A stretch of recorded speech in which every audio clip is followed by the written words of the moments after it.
Taong bayan ang kalaban mo. Ha? Ang kapal mo. Humarap ka. Sagutin mo ang lahat na mga akusasyon sa'yo. Ang makatanong sa'yo, sagutin mo. Napakawalang hiya mo. Hindi mo kami pinapansin.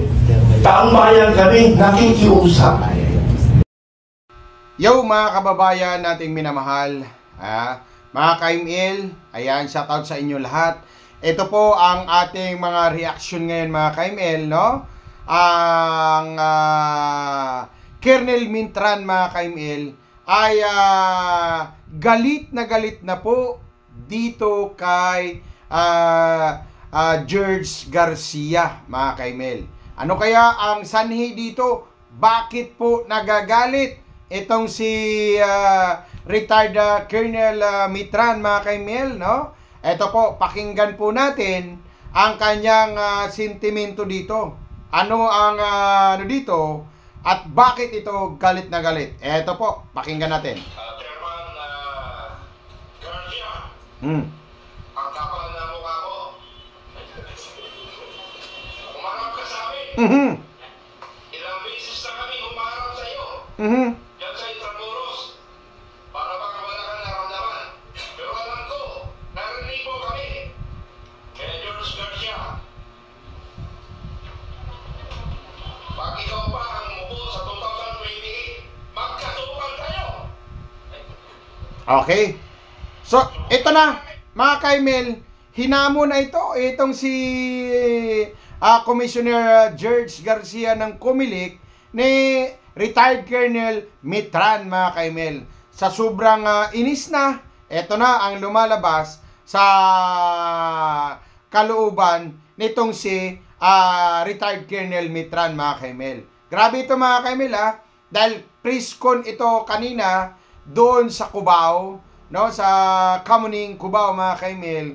Ito talaga at talagang ang dami pong mga sentimento dito natatanggap natin dahil dito kay George Garcia mga ka-ML. Nako, yari na. Ang tapang mo, ang tapang ng taong bayan. We are United People's Initiative. Kasama ba tayo sa United? Kayo ba ay kasama pala? Matanong lang kayo kasi baka sigaw ka ng sigaw dito. Ako naman ang People's Initiative. Ako lang nag-iisa. Pag sinabing People's Initiative, tayo lahat, di ba? Tama yun eh. Correct. Okay, tama. George Garcia, taong bayan ang kalaban mo. Ang kapal mo. Umarap ka. Sagutin mo ang lahat na mga akusasyon sa'yo. Ang mga tanong sa'yo, sagutin mo. Napakawalang hiya mo.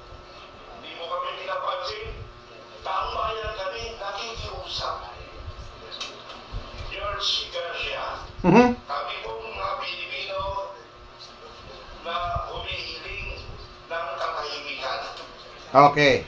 So, ayon dito sa kanya mga ka-ML, na ang taong bayan ay sumisigaw na dito sa mga ginawa nitong ng Comelec mga ka-ML at sa pamagitan din ng di umano'y 300 million mga ka-ML. Kaya ito po ang mga sentimento ng taong bayan at namulat po mga ka-ML.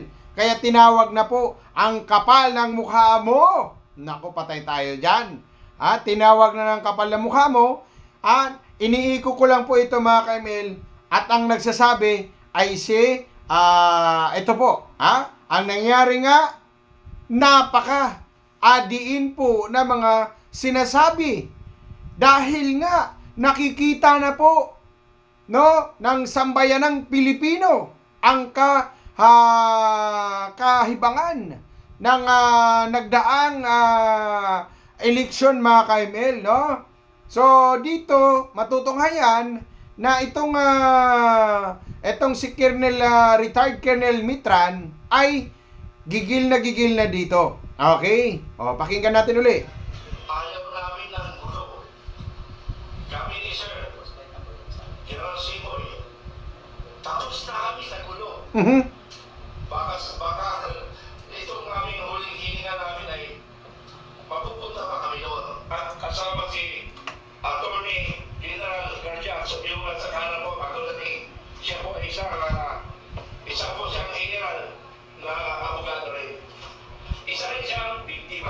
Siya rin sasabihin, di ba, ni George Garcia, ay para sa kayo, magkamag-anak sila ni George Garcia.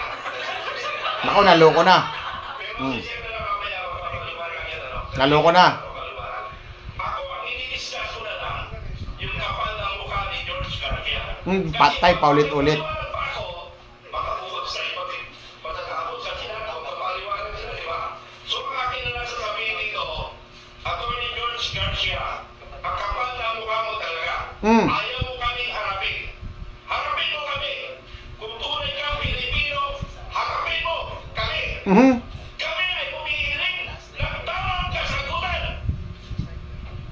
Ang problema sa inyo, may nakatutok na kung sino yan sa likod mo eh. Aray ko. Hindi kaya ito makapagsalita. Ayun na. Meaning, mga Kaimel, itong sinasabi dito ni retired Colonel Mitran, ang problema sa'yo, mukhang may nakatutok na kutsilyo sa likod mo, sa tagiliran mo. So meaning, mayroon ba nag-i-instruct talaga? No? Para ito gagawin niya? No? Pwede mangyari ito, mga Kaimel, dahil nga, nung mga sinasabi niya, nung explanation nitong si George Garcia, nang in-interview po ni Manong Tid, ay gumagamit siya ng daw. No? Ay mga daw, meaning wala siyang sarili. Lahat ng mga accusation ay medyo house show pa, mga Kaimel, kasi once na gumamit ka ng daw, mga Kaimel, ha? Ito. So, pakinggan natin ng maigi ito. Kahit hindi kaya ito makapagsalita. Ayun ang aking akala. Pero nakikiusap ako, Attorney Garcia. Sana lahat ng mga kahilingan ng taong bayan, ng Pilipino, sagutin mo, harapin mo. Huwag kang matakot. Kasi kung hindi mo harapin yan, pag ang Pilipino nagalit, sinisigurado ko, may kalalagyan ka. Aray. Pero medyo sa inyo, revolusyon. Revolusyon tayo, di ba? Revolusyon. Nako, patay na. Para mag-isig. Kaya pa naman sa inyo, natakot tayo sa revolusyon. Bakit? Ang revolusyon pa ay ibig sabihin, makipagpatayan tayo lahat. Yun bang ibig sabihin ito? Hindi. Revolusyon sa kumilig na dapat mag-isip sila, sagutin nila yung mga katanungan natin. Yun yung point namin. Kasi, hirap. Lagi na dapat takot yung batas. Yung batas, tinatarantado nyo ang batas. President Marcos, tinarantado ang batas. Pero kami, tinatarantado nyo din kami. Ginagamitin nyo kami ng batas. Pero kayo ay hindi sumusunod sa batas. Ng batas ng Pilipinas. Walang iyang kayo. Kayo ang hindi kayo sumusunod sa batas. Ang gusto nyo, batas ninyo. Hindi batas ng taong bayan. Yun yung point ko doon. Kaya dapat tayo lahat mag-isip, ayaw kong tinatarantado ninyo ang Pilipino. Kaya ako nagagalit. Kaya ako bumuo ng Pilipino kinalportes. Para magkaisa tayo, labanan lahat ang tiwali.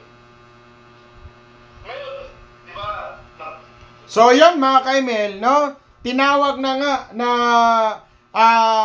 humarap ka, George Garcia, ayon dito kay retired Colonel Mitran, mga Kaimel, na itong kawalang hiyaan at hindi nga daw umano na sumunod sa alituntunin ng batas.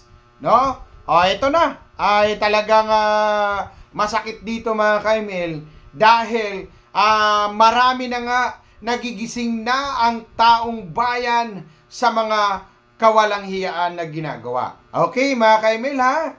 So, dito, mga Kaimel, ay talagang masasabi natin na hindi na po nanahimik ang taong bayan dahil nga sa nakikitang anomalya, mga Kaimel. Okay? So, hanggang dito lang po tayo, mga Kaimel. Please like, share, and subscribe. At sa mga bagong pasok, baka naman po, subscribe na din at hit na rin ang notification bell. Thank you so much. Peace bomb mga ka-ML. Babu.